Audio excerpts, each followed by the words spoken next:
Rero nongere mbahe ikaze inshuti zacu za Sobanukirwa 5 TV, nkaba nizeye ko mumeze neza cyane. Muhaye ikaze rero cyane aho muri hose, turabakunda kandi natwe muradukunda. Muri bya biganiro byacu rero bihoraho nk'uko mubizi, tukaba tugenda tuzana ku ngingo zigiye zitandukanye, tukaba twari twakoze ku bintu umukobwa ashobora kwitondera icumi, ariko uyu munsi nanone tugiye kureba ku bintu 10 umuntu w'umusore yagombye gushingiraho cyangwa se yagombye kwitondera mu gihe agiye guhitamo umukobwa bazabana. Niba nawe ushaka rero kubaka urugo rufite amahoro cyangwa se rufite ireme, iyi video ntigucike, kurikire hanyuma nawe usobanukirwe, kugira ngo ejo utazisanga nawe waguye mu ruzi kandi urwita ikiziba. Ni ikaze rero mwese, mugubwe neza. Ntabwo rero njya ntinda mu magambo, sintinda muri byinshi. Uzi ko abakunzi bacu n'ubundi subscribe mwarazikoze, ibiganiro n'ubundi birabageraho 5 kuri 5 ndabizi. Rero ikiganiro wagikunze rwose, aba ari byiza ko n'ibindi byose byajya bikugeraho nyine uko ubyifuza mu gihe nshyizeho ikiganiro. Ikintu cya mbere ugomba kwirinda, ngiki ni ukuvuga ngo ntugomba gushingira ku bwiza bwo ku mubiri gusa. Abantu babonye inkumi bajyaho bagasara, ni beza, ni inzobe, bafite nyashi, bafite iki, ibyo byose buriya hari igihe birangira. Byose birarangira kabisa. Buriya ari ikintu uba ugomba kwitondera. Buriya ubwiza kuko bushobora gutwara umutima vuba, ariko umutima mwiza niwo uzakurutira ubuzima bwa buri munsi. Buriya reba umutima afite, hari umubiri mwiza afite, hari n'umutima mwiza afite. Ni icyo ugiye guhitamo hagati aho ngaho. Icyo kintu ugomba kucyitondera kabisa nk'umuntu ushaka umukobwa mwiza, umukobwa muzarwubakana. Ubundi icyo hitamo cya mbere ni iki? Buriya ubwiza rwose bushobora gutwara umutima vuba, ariko umutima mwiza niwo uzagira gute? Niwo uzakurutira, ni ukuvuga ngo niwo uzakubera mwiza nyine mu buzima bwa buri munsi, cyangwa se niwo uzakurutira ubuzima bwa buri munsi umubonamo.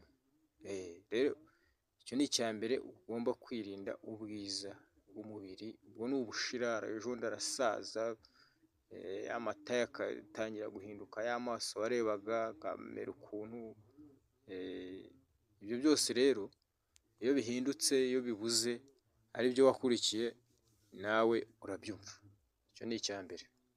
Icya kabiri, umukobwa iyo atubaha ababyeyi, umukobwa arimo kuvuga nabi, burya umukobwa utubaha ababyeyi akahora atuka nyina, atukana, burya ni ukuvuga ngo umukobwa utubashye abamubyaye, nta gushidikanya ko nawe atazakufata neza nabi. Ni ukuvuga ngo ntibishoboka ko niba atubaha nyina akaba atubaha se, utazagira ngo wowe ubwawe utazigera wibeshya ko nawe ubwawe azakubaza ashingiye ku ki? Icyo atashingiyeho yubaha ababyeyi bamubyaye bakamurera bakamugeza ahari, akaba ari aho, wowe utekereza yuko azakubaza ashingiye ku ki? Ntabwo bishoboka rwose. Igihe mubanye ntuzigere wibwira ngo uwo muntu uzamuhindura. Niyo ngo umunyarwanda yavuze ngo akari icwende ngo karoga, ariko ngo kandi ngo niyo koze ntigake. Niba ariko uwo mugani bavuga sinibuka neza, ariko murabyumva. Niyo ngo utubaha ababyeyi akabasuzugura nyina, akabasuzugura se, ndakurahiye uwo nguwo nawe ntushobora kuzigera ubana nawe neza, kubera ko nyine kamere yaramwokamye. Ntabwo bishoboka. Icyo ngicyo ni ikintu ugomba kwitondera nk'umusore ugiye gushaka uwo muzafatanya ubuzima bwanyu bwose. Icya gatatu, hari n'umukobwa uba utubaha. Rero mu busanzwe bwaho akaba hari umuntu usuzugura abandi, ugasanga agasuzugura nk'umukozi wo mu rugo, cyangwa se umuntu usanzwe, mbega ugasanga n'abantu afata ibintu biri aho bidafite agaciro, mbega yabagize amacuho, yabagize iki? Bana ni ukuvuga ngo kumenya uko ufata abandi mu by'ukuri naryo ni isomo rikomeye cyane rikwereka ko ni ukuvuga ngo numara kubona neza uko afata abandi, ibi nabyo wagombye kurikuramo isomo rikakwereka ko uko azitwara igihe ibintu bitazagenda neza iwawe. Urumva niba tubaha abandi, iki ni ikizakugaragariza yuko mu rugo hari igihe ibintu bizahinduka, nibihinduka bana ubwo nyine nawe urumva uko bizagenda, uko azitwara ni ukuvuga ngo icyo gihe azagira gute, bana ubwo nyine nawe uzareba uko azitwara mu gihe ibintu bitazagenda neza. Icyo rero nacyo kiri mu bintu ugomba kugira gute, ugomba kwitondera. Ikindi cya kane, umukobwa ushaka amafaranga gusa, bana umukobwa wishimira impano, ariko ntite ku mutima w'umusore wenda icyo ashaka ni impano gusa. None se uzangurira agaki? None se ntafite aniveriseri ngiye kujya wampaye impano, ugasanga ibyo ni impano gusa, nyamara ntashobora kureba wowe umutima ufite, ntashobora kureba icyo ushaka ko mugeraho, we ibyo ntabyitayeho, we ni mpawe agafaranga gusa, impano, mpibi, reka ngire gutya na gutya.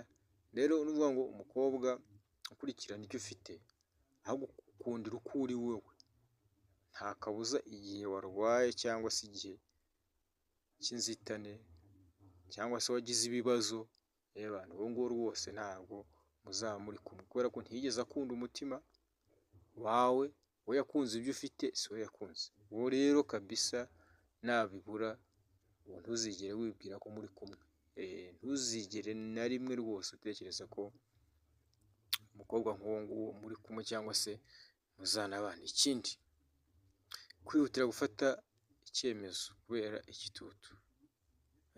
Ubukwe si umushinga, ubundi ubukwe si n'umuhigo wo kuzuza imyaka runaka, ngo urumva ngo imyaka ngo imaze kuba gutya, ngo hanyuma ngo urabona ngo abantu ngo iwacu ngo inshuti ngo abambwira ibi, wapi kabisa.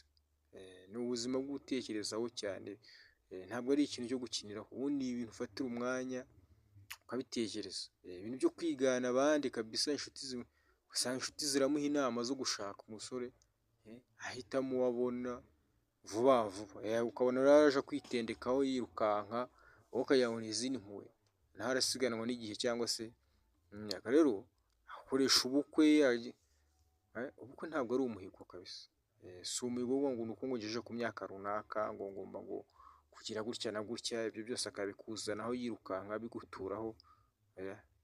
Icyo kintu nacyo mu by'ukuri ugomba kugitekerezaho mu buryo bwimbitse, kugira ngo nacyo kitazarangira kiguteje ibibazo no guhubuka, ukafata umwanzuro uhubutse we, umuhubukira, ariko ugasanga nyuma yaho uricujije. Ikindi, gutekereza ku mukobwa mutaganira neza, urumva icyo kintu nacyo ugomba kucyitondera. Mpamvu umukobwa ntimuganira neza, icyo ni icya mbere.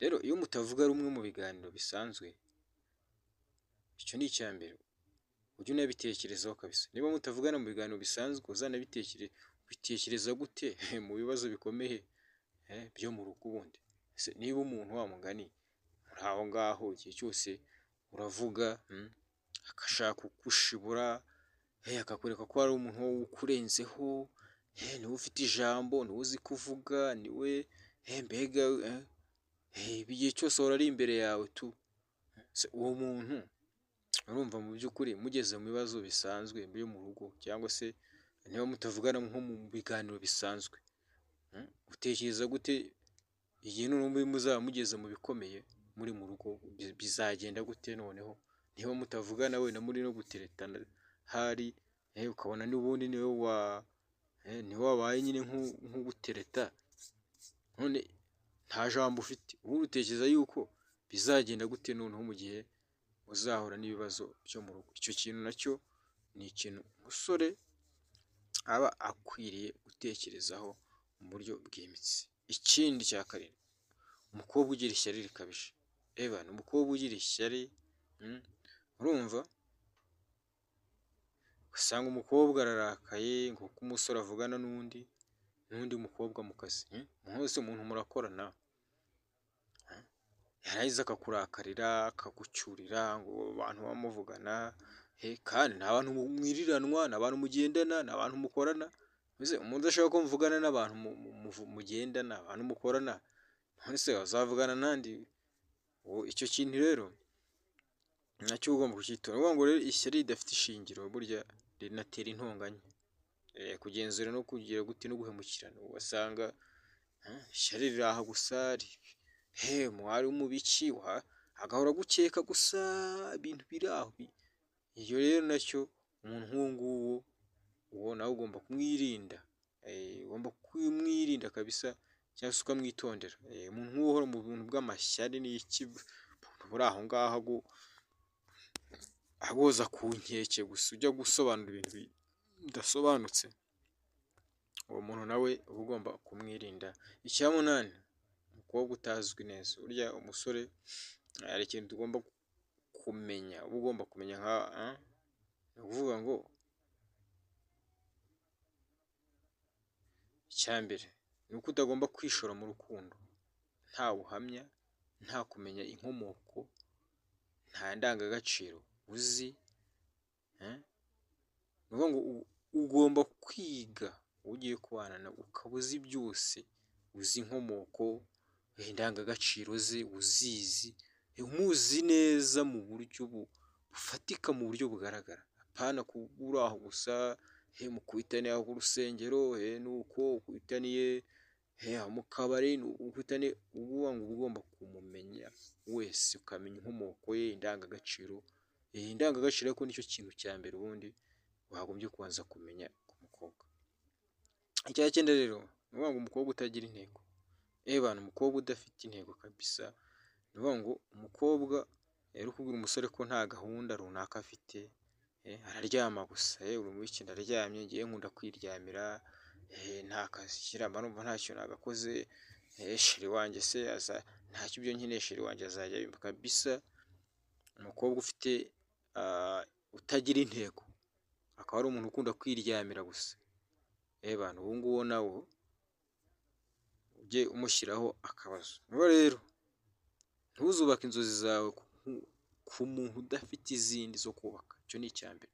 N'umuntu adafite icyerekezo, kabisa ntabwo wagombye kumugeraho icyerekezo kimwe nawe kabisa. Niba nta cyerekezo afite, nta n'umwanya wagize gute wakamutayeho. Uvuga ngo ugomba kugira icyerekezo ku muntu nawe ugeze gute, ku muntu ufite icyerekezo. Zoza rero mu by'ukuri hari ikintu ntekereza ko ibi bintu bisobanutse kandi bigiye binumvikana cyane, ibintu byumvikana, ni ibintu bisobanutse. Ni ngombwa rero kwihitiramo uwo muzabana ni kimwe mu byemezo bikomeye mu buzima.